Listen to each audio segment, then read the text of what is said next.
Constituição informa no estudo do direito tributário. Ela vai identificar quais são os tributos, quais suas características e a sua disciplina fundamental para a gente entender. E, novamente, nada muito diferente do que a gente vê em outros estudos.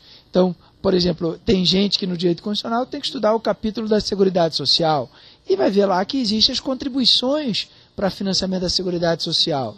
Ora, ou mais até do que isso, nenhum benefício pode ser dado sem que haja a respectiva fonte de contribuição. Essa é uma regra constitucional de quem estuda o capítulo da ordem social. Ou seja, tem ali um aspecto tributário envolvido. Ou, para ficar numa coisa até mais simples, o artigo 5º tem aquela famosa e máxima informação de que eu não posso cobrar taxa na expedição de certidões. Taxa, tipo de tributo. Então, a Constituição está se entrelaçando e ela fala, já nesse primeiro momento, quais são os tipos de tributo. Tecnicamente, a gente diz que ela está, nesse momento, definindo o chamado poder de tributar. Essa estrutura inicial que a gente encontra na Constituição. O que mais que ela faz em seguida? Ela vai trazer os princípios básicos dessa tributação. Na verdade, como eu lhes disse antes, princípios, legalidade, irretroatividade, isonomia, nada muito diferente do que a gente estuda no direito constitucional, administrativo ou qualquer outro ramo do direito. Claro que com questões relativas à tributação. Então a legalidade, se no artigo 5º era dito que ninguém era obrigado a fazer nada se não é virtude de lei, na parte tributária vai dizer o quê? Ninguém é obrigado a pagar se não tiver esse tributo na lei. É um espírito assim, se a gente até quiser simplificar para o nosso concursando, ver um espírito um filme meio Robin Hoodiano, onde o xerife chegava lá, o monarca chegava lá e roubava os tributos das pessoas. A legalidade está ali para cumprir essa função. Ela vai estabelecer como é que a coisa funciona. E claro que com isso ela acaba trazendo limites ao Estado. O Estado vai sofrer com essas limitações que são dadas pelos princípios em geral. Dependendo do nível de estudo que a gente vai precisar fazer, aprofundar ou não para ver como é que essas coisas vão funcionar. E uma última coisa que aparece na estrutura constitucional é repartir, dividir quem faz o quê. Então, da mesma forma que eu tenho que saber quem é que legisla sobre matéria A, B ou C, como faz no estudo de direito constitucional, eu tenho que imaginar o seguinte: quem é que legisla para instituir o imposto A, B ou C? Como é que vai ser dado isso na Constituição? Pode qualquer um instituir uma contribuição? Por que a gente só fica ouvindo falar de CPMF no âmbito federal? Então, isso é o pontapé inicial do direito tributário. E aí, para tranquilizar a todos, e vale a prova do ICMS como referência agora, grande parte das perguntas, quase 50% na maioria dos concursos, das perguntas de direito tributário, saem desse pedaço aqui. Na verdade, o direito tributário tem de perguntas, efetivamente, assuntos constitucionais. É claro que não para aí. A gente vai ter uma facilidade de ter normas que completem a Constituição. Nada também muito diferente do que todo mundo já vive quando, por exemplo, estuda no direito administrativo. As regras constitucionais aplicáveis ao servidor, seja nos direitos básicos, aposentadoria, etc., aí vem lá a 8.112 e disciplina isso um pouco mais a miúde. O que vai acontecer no caso nosso tributário? A própria Constituição indica que, já que eu vou ter uma disciplina básica da tributação para Estado, Distrito Federal, municípios e também a União, é importante a gente editar aqui uma grande norma geral definindo o funcionamento da tributação. Então, esta norma geral aqui vai criar algumas regras, vamos chamar assim, para dizer a estrutura infraconstitucional do direito tributário.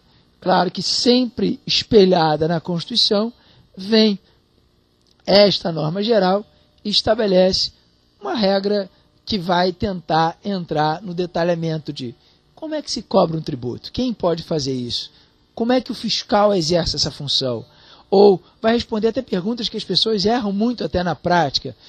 Durante quanto tempo eu estou submetido à fiscalização?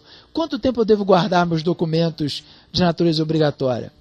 A nossa tranquilidade é que quem traz essa definição é o Código Tributário Nacional, uma lei simples, didática, claro, vai abordar aspectos da tributação, mas ele vai ajudar, inclusive, as pessoas a compreenderem melhor o dia a dia da sua realidade da tributação. Como, por exemplo, voltando à minha ilustração, essa hipótese da guarda dos documentos. Todo mundo ouve no noticiário em geral e na imprensa em geral, não tem que guardar por 5 anos, 10 anos, 15 anos, e sem perceber que isso tem que ter uma regra, porque ninguém vai ser obrigado a guardar documentos sem que tenha uma disciplina para tal. Então, o que o direito tributário faz nesse primeiro momento é exatamente isso.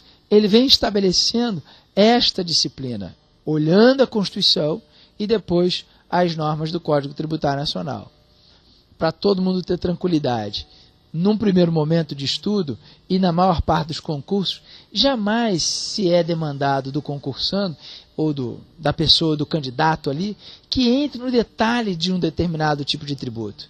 Então, a gente, na verdade, só estuda normas gerais e normas constitucionais a respeito disso. A gente não tem que saber como funciona o imposto de renda no caso das pessoas físicas, das instituições financeiras, numa operação X ou Y. A gente não entra nesse detalhe operacional. A gente conhece só a estrutura geral. E nessa estrutura geral, repito, primeiro a Constituição vai ter uma importância muito grande e mesmo quando o Código Tributário, que poderia ser a norma que aprofundaria mais em alguns setores, ele se mantém fiel a essa organização de estabelecimento tão somente das chamadas normas gerais. Novamente, só para fazer uma comparação e dar essa tranquilidade a todos, nem um pouco diferente do que a gente vive nos outros ramos do direito. Talvez mais detalhado, mas no mesmo sentido, só para a gente fazer uma comparação. Imaginem que todo mundo que estuda direito administrativo sabe que existe uma lei de licitação. Todos os níveis de governo têm que seguir a lei de licitação. Então, a lei de licitação, ela vale para a União, para os estados, para o Distrito Federal e para os municípios. O Código Tributário vai valer para quê? Para a União, para os estados, para o Distrito Federal e municípios. Da mesma forma que a lei de licitação procura disciplinar algumas regras que têm que ser aplicáveis a todos, o Código Tributário fará no mesmo sentido. É evidente que eu não estou querendo minimizar o estudo de direito tributário e dizer que é uma coisa simples. Na verdade, o que a gente tem que desmistificar é que ele não é também uma coisa complexa. Ele não é nada diferente do que a gente estuda nos concursos em geral. Tanto assim, como eu disse antes, que alguns concursos trazem um pedaço da Constituição que trata do direito tributário para dentro da prova de constitucional. Repito novamente, basta a gente ver a referência de um concurso, por exemplo, como o Tribunal de Contas da União, ou alguns casos até do Banco Central. Para ali, no direito constitucional, está previsto o capítulo do Sistema Tributário Nacional. E, claro, num concurso fiscal, a gente tem que extrapolar de dentro da Constituição e conhecer as disposições do Código Tributário Nacional. Normalmente, o que a gente tem na prova? Perguntas bastante diretas, simples, objetivas, abordando determinado tipo de assunto tratado. Geralmente, a gente já consegue identificar onde essas perguntas vão ser feitas. Então, vai fazer exatamente a confusão que a maioria das pessoas vai tentar causar essa confusão naquilo que a maioria das pessoas acaba geralmente também confundindo.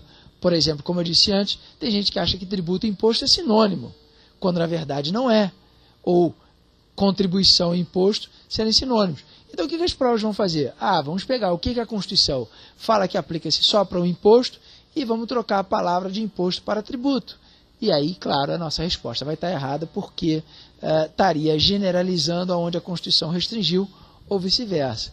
Então, o estudo de direito tributário, na verdade, é só um estudo de prestar bastante atenção em alguns detalhes. Volto a dizer que a prova de ICMS acontecida há 2 semanas atrás, ela é uma ilustração típica do que a gente está falando aqui. Uma prova relativamente simples, aonde o direito tributário não serviu para excluir ninguém. Muito pelo contrário. Como a gente sustenta sempre para os alunos, direito tributário é aquela matéria que na prova de fiscal vai ser muito mais fácil do que qualquer outra. Ela vai vir numa pergunta geralmente superficial e uma pergunta que, na verdade, se for aquela grande pergunta para dificultar, todo mundo, na verdade, vai encontrar a mesma dificuldade.